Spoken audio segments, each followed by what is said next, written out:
নমস্কার সবাইকে। মোটামুটি কাজ সেরে নিয়ে রুহির বাবাকে অফিস পাঠিয়ে এখন করছি হচ্ছে নিজের জন্য একটু চা। আমার আবার চায়ে অত ফ্লেভার টেভার দরকার পড়ে না। আমার একটু কড়া লিকার সঙ্গে একটু বেশি মিষ্টি আর একটু আদা, ব্যাস তাহলেই চা আমার কাছে ফাটাফাটি। তো এই শীতের দিনে কিন্তু যবার খুশি চা খাওয়া যায়, কিন্তু আমার আবার রেস্ট্রিকশন আছে, 2 কাপের বেশি চা খাওয়া যাবে না, কারণ আমার আছে মাইগ্রেন। আর আমার একটু বেশি চা খেলেই মাইগ্রেনের ব্যথাটা শুরু হয়ে যায়। সেই জন্য শীতে পড়ুক আর যাই হোক, আমার সেই দুঃখের কাহিনী 2 কাপের বেশি চা নয়। তো চা করে নিয়েছি, দিয়ে করে নেওয়ার পর দেখছি বিস্কুটটা ঢালা নেই। তো এখন বিস্কুট ঢেলে নিচ্ছি, আর এইদিকে আমার সঙ্গসাথীরা চলে এসেছে বিস্কুট খেতে।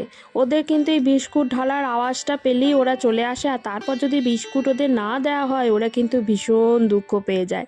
তো ওদেরকে আমি আধখানা করেই বিস্কুট দিই, কারণ মিষ্টি বিস্কুট তো দিতে একটা কেমন লাগে, যেহেতু আমি ওদের মিষ্টি টিষ্টি অত খেতে দিই না। রুহি অনেক দিন ধরেই আবদার করছে, মা নখ পালিশ পরিয়ে দাও, মা নখ পালিশ পরিয়ে দাও। আমার আর সময়ই হচ্ছে না।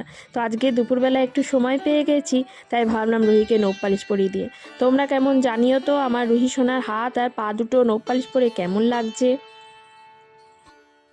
এই বাটাটা এটা কি বলুন তো, এটা হচ্ছে ফুলকপি পাতা সেদ্ধ করে বাটা। এবার এটাকে রান্না করব। চলুন আজকে আপনাদের সঙ্গে ফুলকপি পাতার এই ভর্তা রেসিপিটা শেয়ার করি। প্রথমে তেল গরম করে নেব, আর তেলটা যখন একটু বেশি গরম হয়ে যাবে তার মধ্যে দিয়ে দেবো হচ্ছে কালো জিরে। এবার এর মধ্যে দিয়ে দেবো সেদ্ধ করে বেটে রাখা ফুলকপির পাতাটা, এবং তার মধ্যে দিয়ে দেবো অল্প জল আর পরিমাণ মতো নুন। এর মধ্যে কিন্তু মিষ্টিটা একটু বেশি দিতে হবে। মিষ্টিটা যদি বেশি না দাও তাহলে কিন্তু সেই সুন্দর স্বাদটা পাওয়া যাবে না।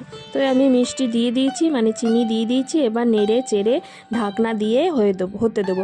ও না, তার মাঝে 1 চামচ আদাও দিয়েছি। আদাটাও বেশ ভালো করে মিশিয়ে নিয়ে তারপর এটাকে ঢাকা দিয়ে হতে দেবো বেশ কিছুক্ষণ। হয়ে যাওয়ার পর দেখবেন জলটা যখন শুকিয়ে যাবে তখন নামিয়ে দেবেন এবং খাবেন। সবজি এনেছি সকাল বলতে খুব সকাল নয়, তখন বাজছিল হচ্ছে প্রায় 11টা সাড়ে 11টা। তখন থেকে আমার এগুলো আর গোছানোর সময় হয়নি।